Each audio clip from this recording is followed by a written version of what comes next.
Nangyari po ito noong panahong hindi pa uso ang Facebook. Kaya naman Yahoo Messenger lang ang contact namin ng mama ko na nagtatrabaho noon sa Dubai.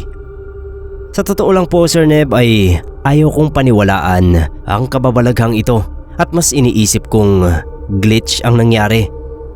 Medyo nakakatakot po kasi. College na po ako noon nang mag-decide na magtrabaho bilang DH ang mama ko. Namatay kasi si Papa. Kaya naman medyo nahirapan kami sa buhay. Nag-iisa lang naman akong anak at pwedeng-pwede nang iwan. Kaya naman para mapagtapos ako ay kinailangang magsakripisyo ni mama. 2 taon pa kasi ang bubunuin ko noon sa college bago ako gumraduate. Noong nasa Dubai na si mama, sinigurado kong hindi siya malulungkot. Kaya naman walang linggo na hindi kami nagtatawagan. Noong una sa cellphone. Pero noong lumaon at makaipon na ang nanay ko, ay sinabihan ko siya na bumili na ng laptop. Para naman sa Yahoo Messenger na lang kami mag-usap. Mas tipid pa kako. Nung magkaroon na ng laptop si mama, ay nakakilala siya ng kaibigang Pinay. Hirap din sa buhay kaya napadpad sa Dubai. Bukid nun daw ang probinsya. Tawagin na lang nating Ate B itong kaibigan ni mama. Si Ate B, Sir Neb, ay masayahing tao.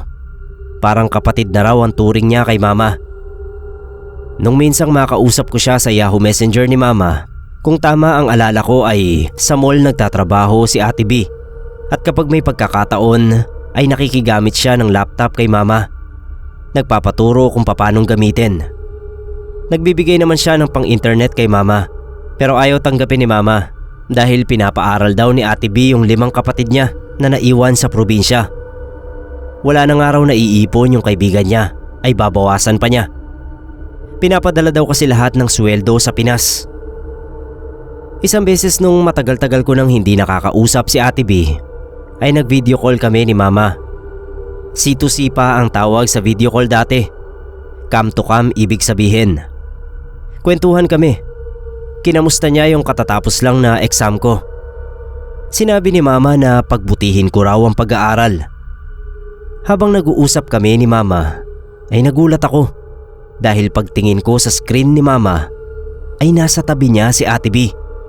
Nakatayo lang, hindi nagsasalita. First time na mangyari yon, kaya nagulat ako. Akala ko nga noon ay kinuha na rin kasambahay ng amo ni mama si Ate B, kaya magkasama sila sa kwarto. Habang nag-uusap ay kumaway ako kay mama. Nung makita ko sa screen si Ate B, nag-hi lang ako. Tinanong ako ni mama kung bakit ako nagbababay na. Saglit pa lang kaming nag-uusap. Sinabi ko kay mama yung dahilan. Nasabi ko, hindi ako nagbababay. Si Ate B kako ang kinakawayan ko. Sinabi ko pa na ang tahimik ni Ate B hindi nagsasalita. Nahihiya pa sa atin ma. Pagkasabi ko noon, biglang dumilim yung webcam ni mama na para bang may nagtakip. Nung makita ko ulit yung screen ni mama, ay wala na si Ate B. Kaya naman tinanong ko si mama kung nasaan na si Ate B. Sa screen ay nakita ko yung panlalaki ng mata ni mama. Halatang natatakot siya sa sinabi ko. Kasi napasabi si mama na kinikilabutan daw siya sa mga pinagsasabi ko. Pagtapos ay sinabi ni mama na wala na nga raw si Ate B. Binangungot. Hindi niya raw agad kinuwento sa akin yung nangyari dahil baka malungkot daw ako at maapektuhan ang exam ko. Nung marinig kong sabihin yon ni mama, ay ako naman ang pinanindigan ng balahibo. Para akong binuhusan ng malamig na tubig sa buong katawan. Dahil mag-isa lang ako sa kwarto at madilim, ay nilingon ko pa yung likod ko. Dahil naisip kong baka kaya nawala si Ate B sa screen ng cam ni mama, sa akin tumabi. Pinagdasal ko na lang ang kaluluwa ni Ate B matapos mangyari yon. Sinabi kong huwag niya akong takutin. Nagpasalamat din ako na nakilala ko siya at inisip ko na lang na ang sadya ni Ate B kaya siya nagpakita sa webcam ay para magpaalam sa aming mag-ina.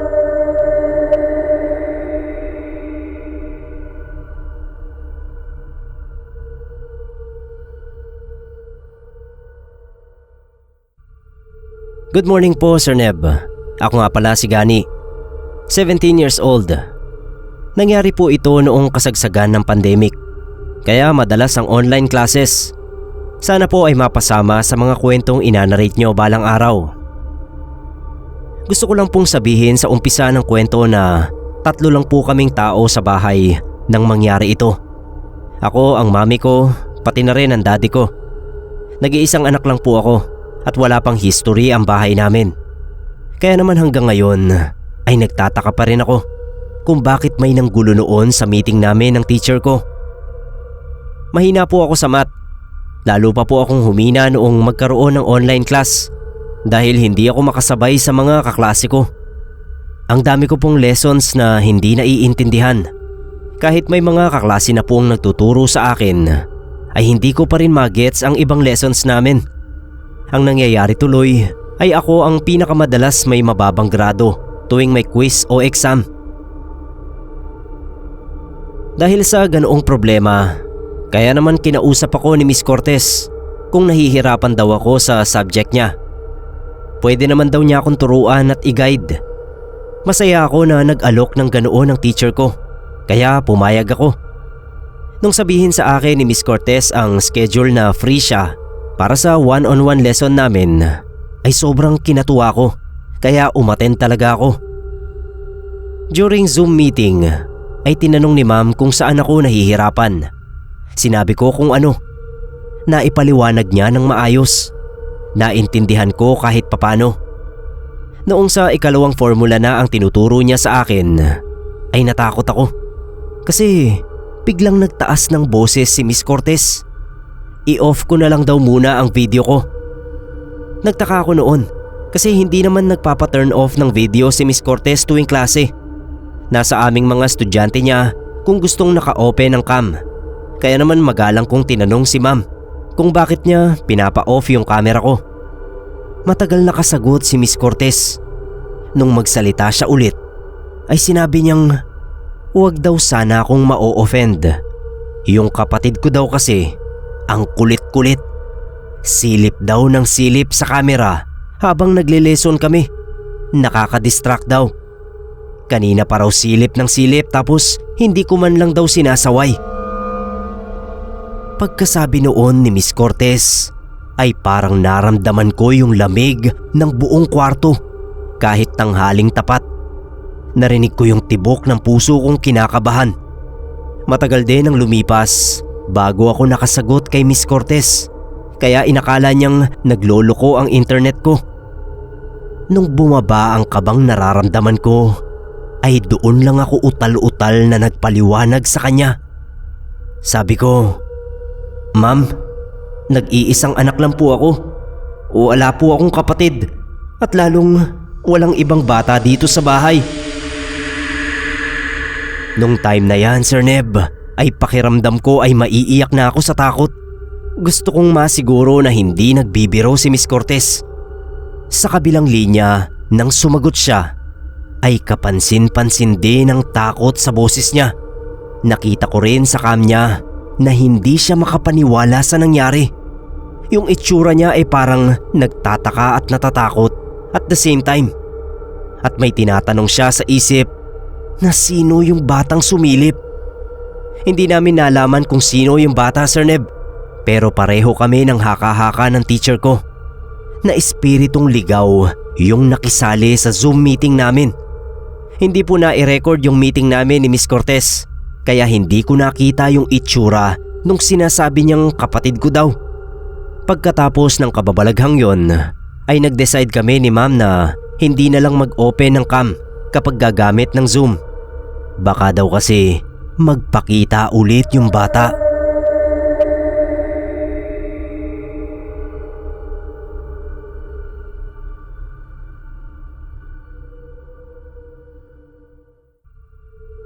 Hello po sa lahat ng mga kapasta. Ako nga pala si Samuel. Pinadala ko po itong personal na karanasan ko sa pagbabaka sakaling mapansin nyo at ma-narrate sa mga channel mo. Sir Neb, matagal na po akong nakasubaybay sa mga channel nyo at wala po akong pinapalampas sa mga upload. Ito pong experience ko ay nangyari nang minsang mag-coaching kami ng TL Johnson ko. Marami po talagang kababalaghan sa mga BPO centers. May mga nakakakita ng bata na pinangalanan na ngang Junjun. May mga nananakal sa sleeping quarters at may mga ahenteng namatay sa kalagitnaan ng trabaho ang hindi matahimik, kaya naman nagpaparamdam pa rin. Ito pong ibabahagi ko ay hindi ko alam kung saan kabilang. Sana po ay magustuhan nyo. Hybrid na ang schedule ng marami sa amin noon mula nang bumaba ang COVID cases sa bansa. Kaya naman marami na rin ang pumapasok sa opisina. Hindi naman mahigpit ang account namin, kaya nanatili ako sa work from home setup. Ang pinababalik lang yung mga pasaway na hindi nakakakota kasi tulog ng tulog at panay ang petics. Tsaka syempre yung mga TL na kinakailangang mag-report sa mga higher-ups. Sa mga TL na yon kasama si TL Johnson. Ang schedule niya ay pareho sa akin. Sunday to Monday ang off, linggo ng 7 AM ang out. Kaya naman yun din ang araw ng coaching namin. Noong linggo na yon ay naurong ang coaching namin ni TL. Marami pa raw kasi siyang tinatapos na trabaho. Ang dami-dami raw kasing pasaway sa mga hawak niya. Ang coaching namin na 12 AM dapat ay naging 3 AM. Pagka PM ni TL Johnson sa Zoom link ay binuksan ko agad. In-off ko yung video at mic para hindi kami magkakasapawan kung sakaling magsabay man kaming magsalita. Nung makapasok ako sa Zoom, binati agad ako ni TL. Kinamusta yung araw ko? May mga problema raw ba ako sa trabaho? Na sinabi ko naman na madalas akong antukin itong mga nakaraan dahil ako ang umuubos ng pagkain na natitira ng asawa kong buntis. Hindi naman mahigpit si TL pagdating sa pagtulog, kaya hindi niya minasama yung pag-open ko ng ganoong topic. Sinasabi na ni TL Johnson kung magkano yung makukuha kong incentive nung gumaralgal yung audio niya. Hindi ko naintindihan kung magkano kaya pinaulit ko. Pero nagpatuloy lang yung pagiging choppy ng linya. Hindi kami nagkakaintindihan kaya nag-mute muna ako ng mic. Makalipas ang ilang sandali ay malinaw na uli ang linya. Pero Sir Neb, nangilabot ako sa mga sumunod kong narinig. Boses ng matanda. Hindi si TL Johnson. Sigurado ako doon dahil nasa mid-30s pa lang ang TL ko. Nagmumura yung matanda sa kabilang linya. Paulit-ulit kung ano-ano ring nakakadiring salita ang sinasabi niya. May mga bastos gaya ng madumi raw ang pagkalalaki ko dahil pumapatol ako sa kapwa lalaki. Mapupunta daw ako sa impyerno. Tatanggalin daw ng mga demonyo ang bayag at ari ko. Tapos mga mura na naman. Mamamatay daw ako at mapupunta sa dagat-dagatang apoy ng impyerno. Habang tumatagal yung mga sinasabi ng matanda, ay nararamdaman kong nangangapal yung balat ko. Nanlalaki yung ulo ko sa takot. Bago mawala yung boses na nagmumula sa matanda na parang nanggagaling sa ilalim ng lupa, ay humalakhak pa ito. Sa sobrang takot ko sa nangyaring yon, ay nanigas yung katawan ko at nanuyo yung lalamunan ko. Muntik ko pang mamura yung TL ko kung hindi ko lang narinig yung boses niya na paulit-ulit akong tinatawag sa kabilang linya. Nang mahimasmasan ako ay tinanong ko agad si TL kung may kasama ba siyang matandang lalaki sa office. Wala raw siyang kasama. Natawa pa siya at pinaalalang araw ng linggo kaya 3 lang silang nasa opisina. Tinanong ako ni TL kung bakit halos 5 minuto na raw ang lumipas pero hindi ako sumasagot. Kinuwento ko yung nangyari. Nagpasya kaming itigil na ang meeting at sa Slack na lang mag-usap.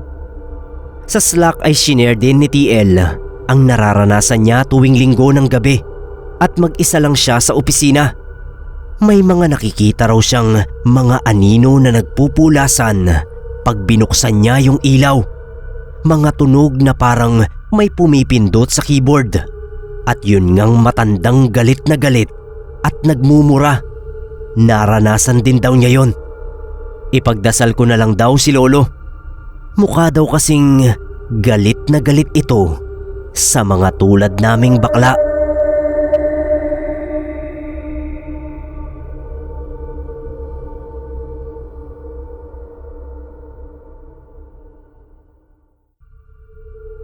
Nangyari ito sa kaibigan kong si Rosal.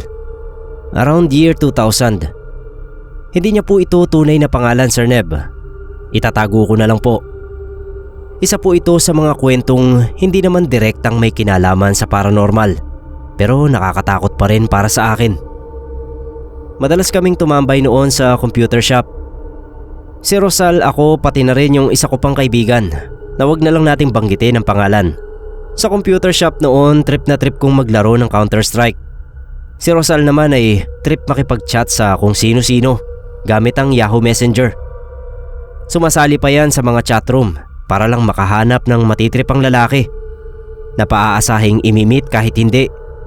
Bukod sa pagpasok sa mga chatroom ay may isa pang bagay na hilig si Rosal na hindi ko talaga malilimutan.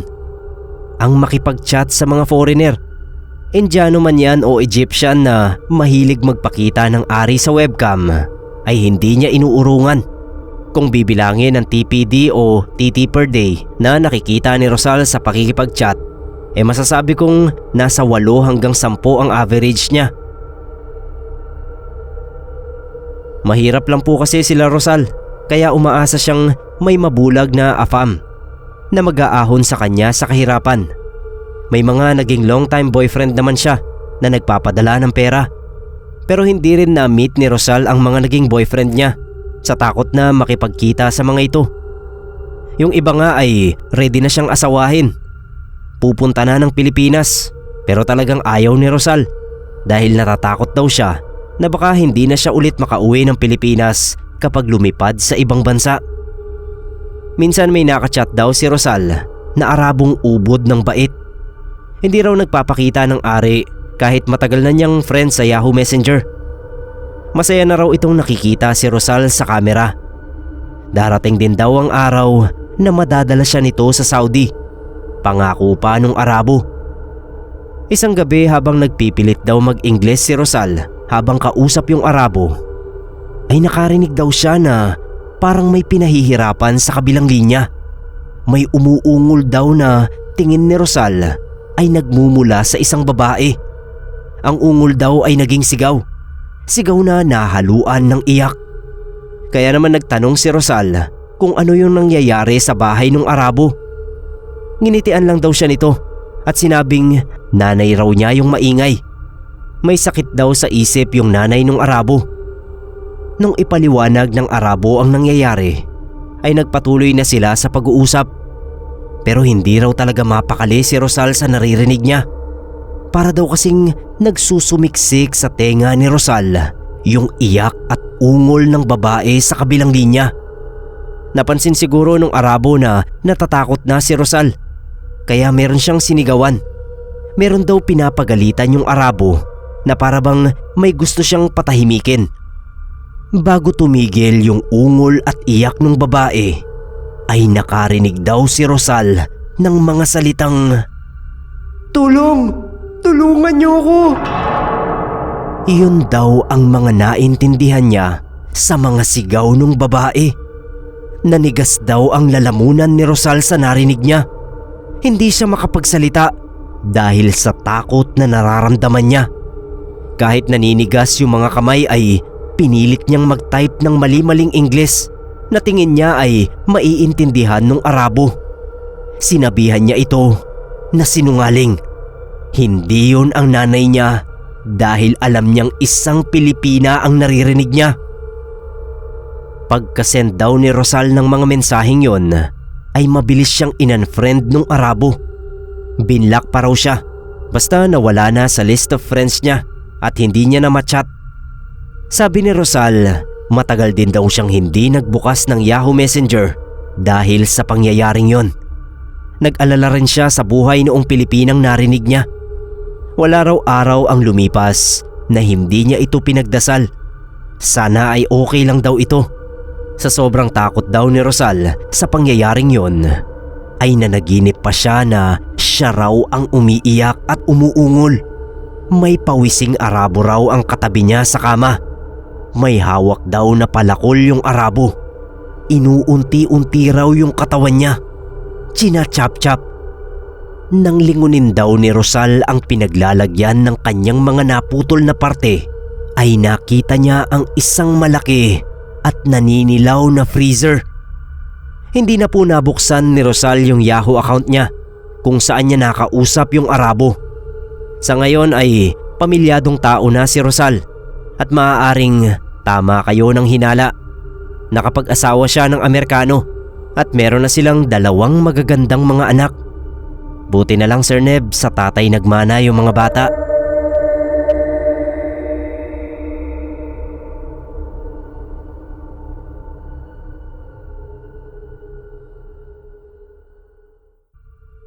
Dito sa experience namin ng Papa Rolando ko ay nagsimula akong paniwalaan ang mga sundo.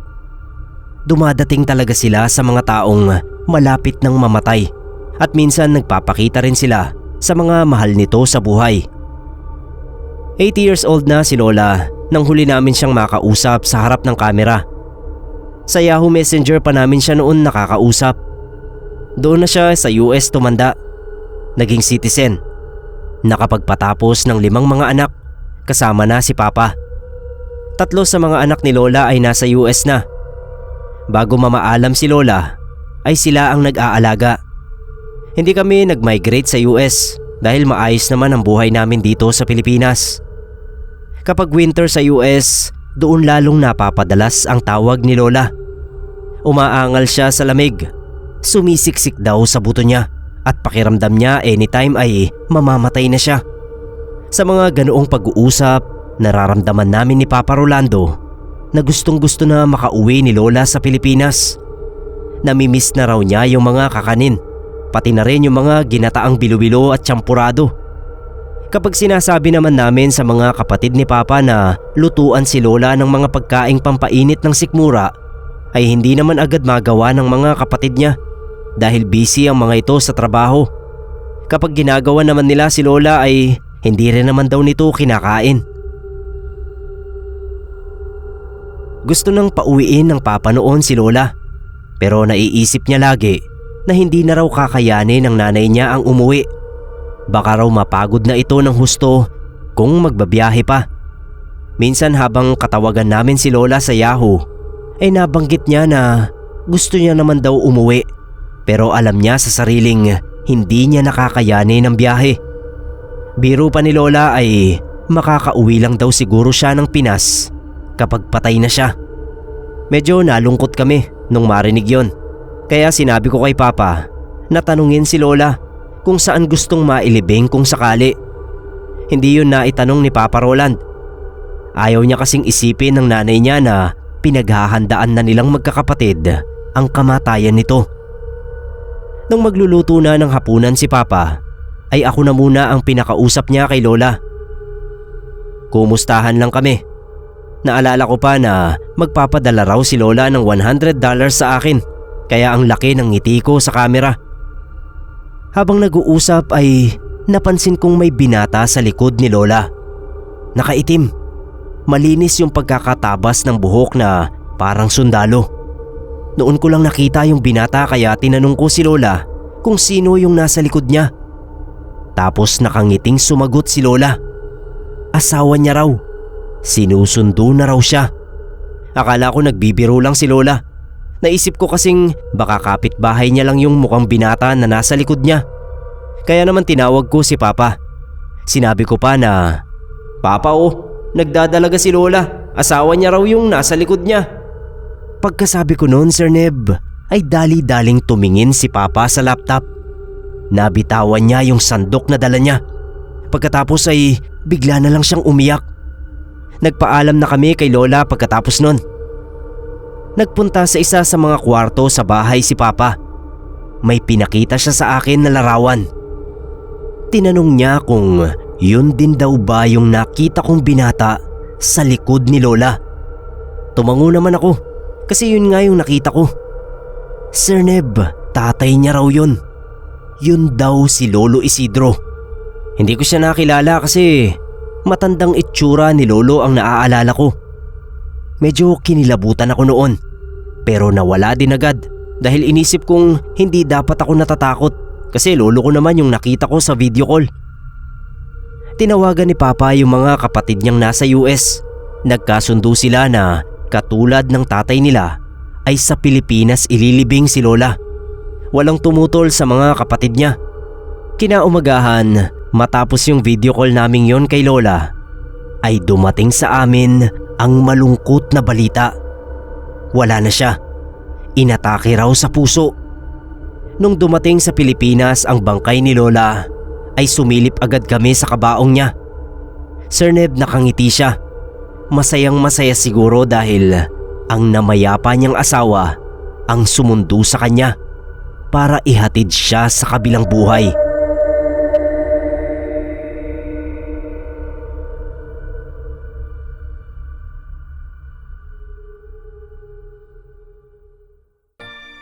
Mga kapasta, maraming salamat po sa mga nakinig. Pakilike naman po ang ating video at subscribe na po yung mga hindi pa nakasubscribe. Batiin ko lang po ng happy birthday, ngayon po yan, November 15. Pinapabati ni Ma'am Ivy si Gian ng Baguio City. Happy birthday po, Gian. Happy listening sa'yo. Mga kapasta, pasensya po, ganito pa rin yung boses ko. Hindi naman grabe yung sipon ko pero halatang halata sa boses ko, nakakainis. Pagtiyagaan nyo na lang po muna. Anyways, yan lang po ang episode natin para sa araw na ito. Muli po, ako po si Neb Quero. Magandang gabi po sa inyong lahat.